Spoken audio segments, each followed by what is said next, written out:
დღეს მინდა ვილაპარაკო ეკა კუპატაძეზე და მის შვილის მკვლელობის გარშემო შექმნილ სიტუაციაზე. ფსიქოლოგიური და აი ისევ იმ ჭრილით და იმ გადმოსახედით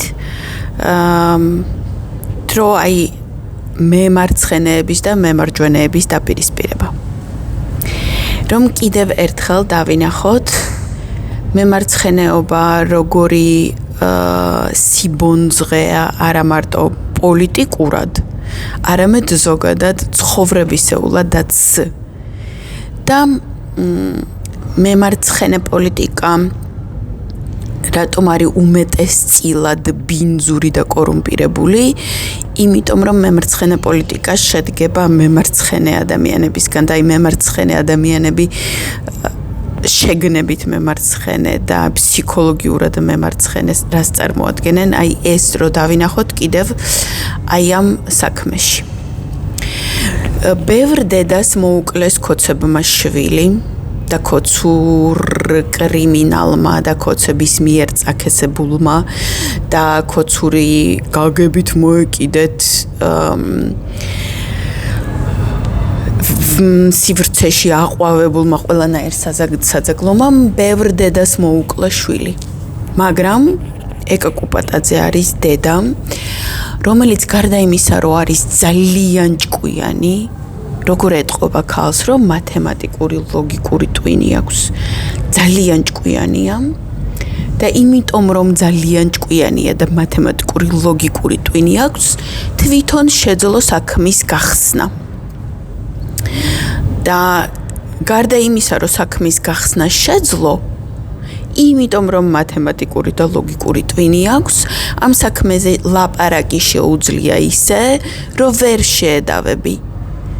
და აი ამან განაპირობა ის, რომ ქოცური არასამართლიანი სისტემა აიძულა, რომ მის მიმართ სამართლიანად ჩაეტარებინა და მისი შვილის მკვლელობაზე სამართლიანად ჩაეტარებინა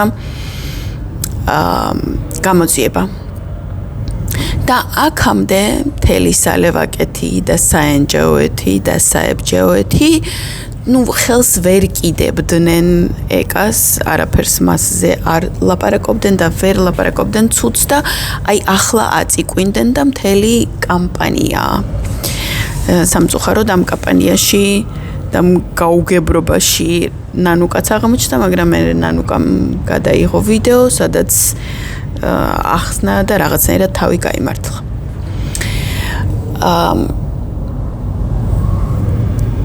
ესე იგი, გარდა იმისა, რომ ეს კამპანია სუსის დაკვეთილია და სუსმა დაუკვეთა აი ამ სალევაკეთ საებჯეოეთს, რომ გიგავალიანის გაშავება დაეწყოთ ფემინისტური კუთხით.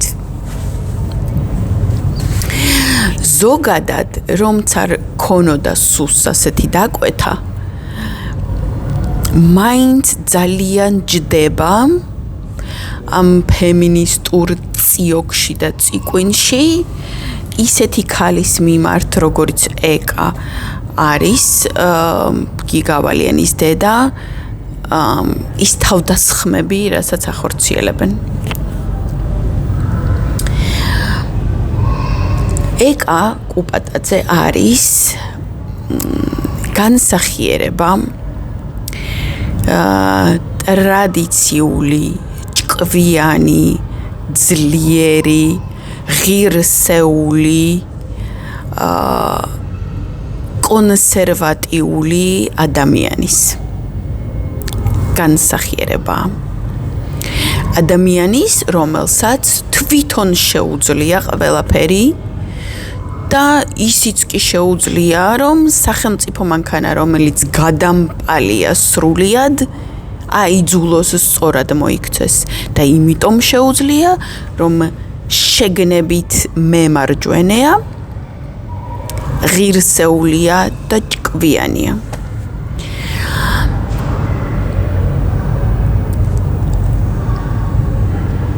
და აი ასეთი ადამიანების აუტანლობა ჭირთ ზოგადად ყოველთვის მემარცხენე ფლანგს. იმიტომ რომ თვითონ არ არიან ღირსეულები, არ არიან ჭკვიანები. არაფერი შეუძლია ცხოვრებაში გარდა იმისა, რომ რუპორით და მიკროფონით იჭხვინონ და ირბინონ და რაღაცებზე წიოკი ატეხონ. არასდროს არ შეუძლიათ შედეგის მიღება. აი ვითომ ხო ებრძვიან ბიძინას, აი 14 წელი მთელი საველე ვაკეთი ხო ვითომ ებრძვის ბიძინას, მაგრამ არ აქვს უნარი რომ შედეგს მიაღწიოს რამენაირს. მემარჯვენე ადამიანს ყოველთვის აქვს უნარი რომ შედეგს მიაღწიოს. იმიტომ რომ ჯერ ერთი აქვს ამის ჭკუა და მეორე იმიტომ რომ ყოფნის შინაგანი ფსიქოლოგიური ძალა იყოს მდგრადი, თანმიმდევრული, ბოლომდე მიმწოლი და საქმის მიმყვანი მემარცხენეებისგან განსხვავებით, რომლებსაც უბრალოდ საკუთარი ლუზერობიდან და არაფრის მაქნისობიდან გამომდინარე, მხოლოდ ის შეუძლიათ რომ იწიკვინონ და ითამაშონ მსხვერპლის როლი. უბრალოდ იმისთვის რომ იწიკვინონ და არა იმისთვის რომ ამ მსხვერპლის როლიდან როდისმე გამოვიდნენ და როდისმე შედეგს მიაღწიონ. და აი ამას როდისმე არასდროს არ უნდათ მსხვერპლის როლიდან გამოსვლა, მსხვერპლის როლს რო კარგად ირგებენ და ამით მანიპულირებენ მხოლოდ იმისთვის რომ უბრალოდ მუდმივად აი ჩვენ თვალ წინ და ცხვირ წინ რაღაცა ტალღებს ქმნიდნენ და ჰაერს აზანზარებდნენ, ამის იქით რომ ვერ მიდიან.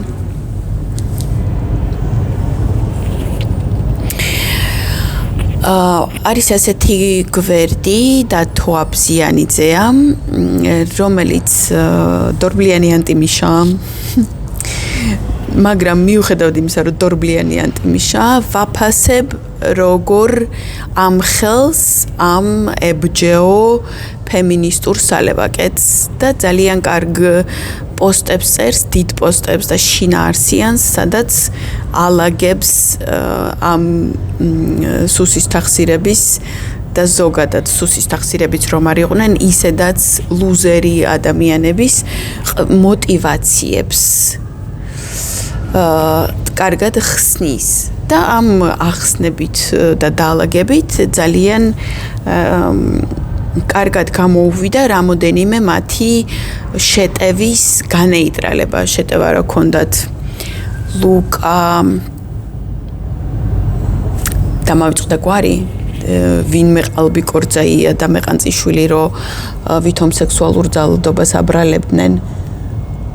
ნანუკასთან არის ბიჭი, აი ამ რეფორმების რაღაცა რო შეიქმნა ახლა. ლუკა ქვია სახელი, არ მახსოვს გვარი. აგორებული ქონდათ ამ ბიჭზე და სექსუალურ ძალადობას აბრალებდნენ ძალიან უტიფრად და ეს ჩაშალა აბზიანიძის პოსტებმა. ახლა აქვთ აგორებული კომპანია თუ კამპანია საინფორმაციო ავალიანის გაშავებაზე და ის სიტყვა პედოფილს ხმარობენ აბსოლუტურად არასწორად და იცავენ კრიმინალს, მკვლელს და იცავენ ამ კრიმინალის წამქესებელ, ლუზერ, მანიპულატორ, ძალიან ცუდი ბუნების, ცუდი გაგების, ცუდი შეგნების ადამიანია იმნაძეს, რომ მერე რა თუ წააქეზა.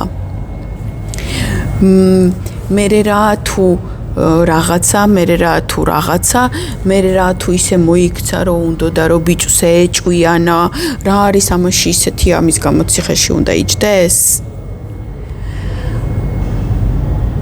მართლა ასე ფიქრობენ. იმიტომ რომ თვითონაც რამდენჯერაც რაღაცა საწიოკო ამბავი შექმნეს, ყოველთვის აი ეს რაღაცა თითიდან გამოწოვილ რაღაცეებისგან ქმნიან საწიოკო ამბავს. და ყურადღების მისაქცევ ამბავს.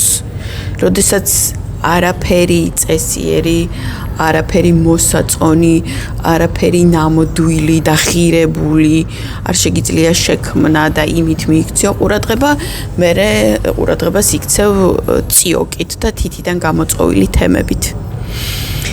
ეს ყალბი კორძაია, როდესაც ლუკაზე, რომლის გვარსაც ვერ ვიხსენებ, აგორებდნენ იმ რაღაცა დებილ საქმეს, რომელიც ვერ გაგრძელდა, იმიტომ რომ არანაირი მტკიცებულებები არ გააჩნიათ.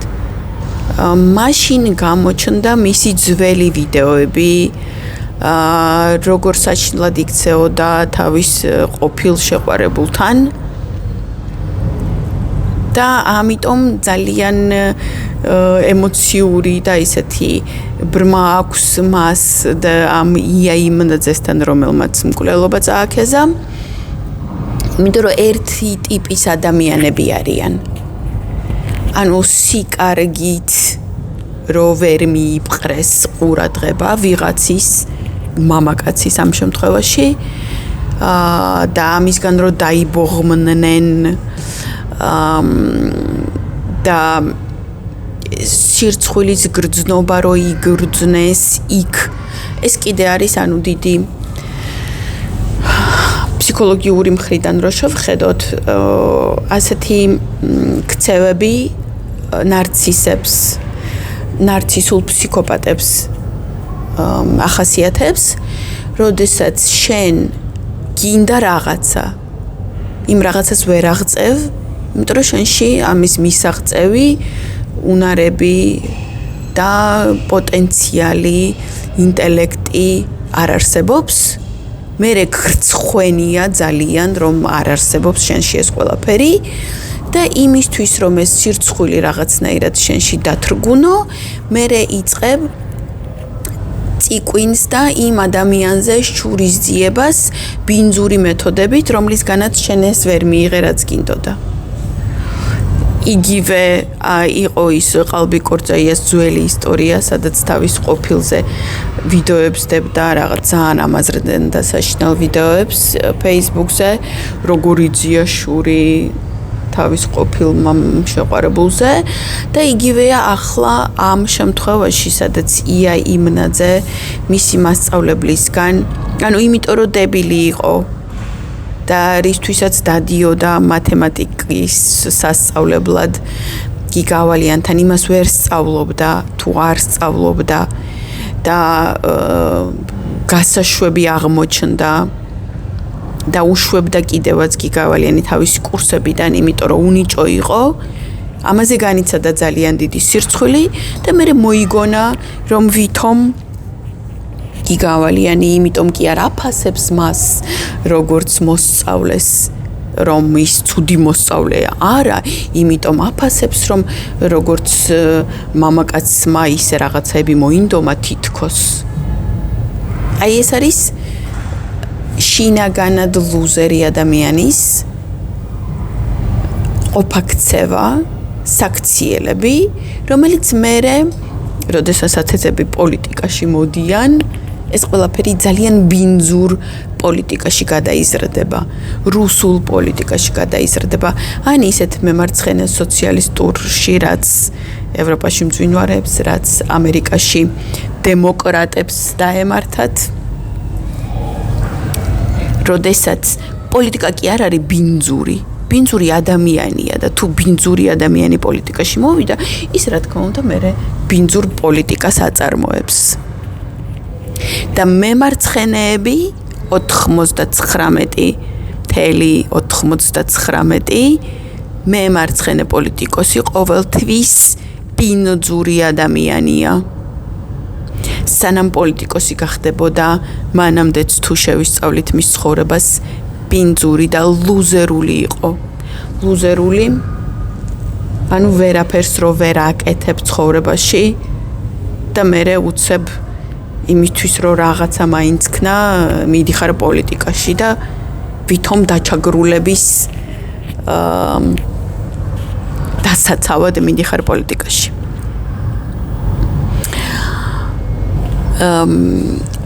და აი ასეთ ადამიანებს, ისეთი ადამიანების მიმართ ლუზერად, როგორც ეკა კუპატაძეა, კიდევ ერთხელ გავიმეორებ, ძალიან ჭკვიანი, მდგრადი, ძლიერი, ღირსეული ადამიანი, რომელსაც ცხოვრებაში სიბინძურეები და დებილობები არასდროს არ უკეთებია, იმიტომ რომ არ დასჭიროებია. არ დასჭიროებია, იმიტომ რომ ყველაფერი რაც უნდოდა იმას აღწევდა საკუთარი ჭკუით და საკუთარი შრომით. აი ასეთი ადამიანების მიმართ მემარცხენეებს და ლუზერებს ყოველთვის აგრესია აქვთ. და პოლიტიკაშიც ძალიან ხშირად იმისთვის მოდიან, რომ აი ასეთები დაჩაგრონ. რომ ძლიერები და ჭკვიანები დაჩაგრონ.